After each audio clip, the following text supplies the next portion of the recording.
Hi hello welcome back to my channel కృపా vlogs official. అందరు ఎలా ఉన్నారు? నా కమెంట్ సెక్షన్లో కమెంట్ చేయండి. మీరు కనుక నా ఛానల్ ఫస్ట్ టైం చూస్తున్నట్టయితే లైక్ చేయండి, సబ్స్క్రైబ్ చేయండి, బెల్ ఐకాన్ క్లిక్ చేసి ఆల్ ఇన్ ఆప్షన్ ఓకే చేయండి.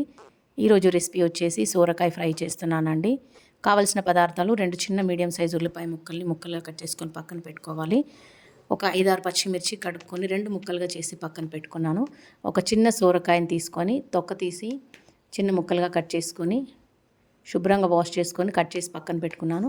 ఇప్పుడు ఆ పచ్చిమిర్చి ముక్కలు ఉన్నాయి కదా, అవన్నీ మిక్సీలో వేసి అందులో తగినంత ఉప్పు వేసి ఫైన్ పేస్ట్ లాగా ఇలా పేస్ట్ చేసుకొని పెట్టుకోవాలండి. ఇది పక్కన పెట్టుకోవాలి. ఇప్పుడు స్టవ్ ఆన్ చేసుకొని ప్యాన్ పెట్టుకొని తగినంత ఆయిల్ అండి,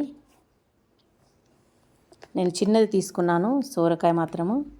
ఆ చిన్న సోరకాయకి తగినంత ఆయిల్ వేసుకుంటున్నాను. ఆయిల్ హీట్ అవ్వగానే జీలకర్ర, 1/2 టేబుల్ స్పూన్ జీలకర్ర, 1/2 టేబుల్ స్పూన్ ఆవాలు వేసుకుంటున్నాను.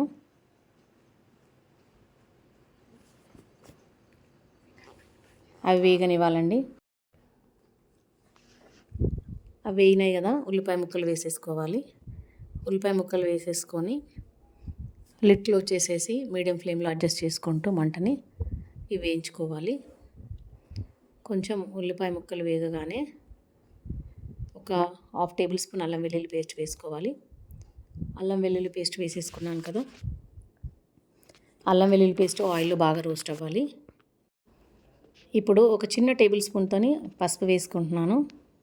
పసుపు బాగా వేగిన తర్వాత సోరకాయ ముక్కలు ముందుగా కట్ చేసి పెట్టుకున్నాం కదా, సోరకాయ ముక్కలు యాడ్ చేసుకోవాలి. సోరకాయ ముక్కలు వేసేసుకొని బాగా కలుపుకోవాలి. కలుపుకొని లిడ్ క్లోజ్ చేసి సిమ్లో ఒక 5 మినిట్స్ వరకు ఉడకనివ్వాలి. సిమ్లో మాత్రమే ఉడకనివ్వాలి. సోరకాయల నుంచి వాటర్ అంతా వస్తుంది కదా బయటికి వేడికి, దాంతోనే సోరకాయ ముక్కలు ఉడికిపోతాయి. మూత తీసి మధ్య మధ్యలో ఇలా కలుపుకుంటూ చూడాలి, లేకపోతే అడుగంటిపోతుంది. చూస్తున్నారు కదా, నేను కొంచెం సోరకాయ ముక్కలు పెద్దగా కట్ చేశాను కాబట్టి గంటితో అలా మ్యాష్ చేస్తున్నాను. ఇప్పుడు ముందుగా మనం పట్టి పెట్టుకున్నాం కదా పచ్చిమిర్చి పేస్ట్, ఆ పేస్ట్ ఇందులో వేసేసేయాలి. మొత్తం కలిపేసుకొని బాగా మళ్ళీ లిడ్లో చేసేసి మీడియం ఫ్లేమ్లో ఉడికించుకోవాలి. పచ్చిమిర్చి పేస్ట్ మాత్రమే వేశాను. ఒకసారి మీరు ట్రై చేయండి, ఇలా టేస్ట్ బాగుంటుంది. మీడియం ఫ్లేమ్లోనే ఉడికించాలి. మధ్య మధ్యలో మూత తీస్తూ కలుపుకోవాలి. చూడండి, వాటర్ కొంచెం ఎక్కువైంది కదా, ఇందాక మిక్సీ పట్టిన కదా పచ్చిమిర్చి జారు, అది కడిగి పోసాను. ఇప్పుడు ఒక చిన్న గ్లాసెడ్ మిల్క్ యాడ్ చేసుకుంటున్నాను. మిల్క్ యాడ్ చేసుకుంటే టేస్ట్ చాలా బాగుంటుంది. మీరు యాడ్ చేసుకోండి కంపల్సరీ. చూసారు కదా, ఉడికిపోవచ్చింది, దగ్గరకు వచ్చేసింది. పాలు పోసిన తర్వాత సిమ్లో పెట్టకుండా మీడియం ఫ్లేమ్లో మూత క్లోజ్ చేసి ఉడికించండి 2 మినిట్స్. అయిపోయిందండి కూర. ఫైనల్గా కొత్తిమీర, సన్నగా తరుగు పెట్టుకున్న కొత్తిమీరను వేసేసి ఒక 2 మినిట్స్ సిమ్లో మూత పెట్టేసి అలా ఉడికించి దించేయడమేనండి. స్టవ్ ఆఫ్ చేసుకోవడమే. ఒకసారి మీరు ఈ విధంగా ట్రై చేయండి. బ్యాచిలర్స్కి బెస్ట్ అని చెప్పాలి.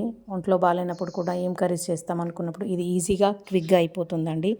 ఒకసారి ఇలా మీరు ట్రై చేసి చెప్పండి. లాస్ట్ మినిట్లో ట్రైపాడ్ విరిగిపోయిందండి. చేత్తో హ్యాండ్తో ఫోన్ పట్టుకొని షూట్ చేస్తున్నాను, అందుకే కొంచెం వీడియో షేకింగ్ అవుతుంది. So sorry. ఈ కర్రీ వేడివేడి అన్నంలోకి, చపాతీలోకి, పుల్కాలోకి ఇంకా సూపర్గా ఉంటుందండి. Thanks for watching.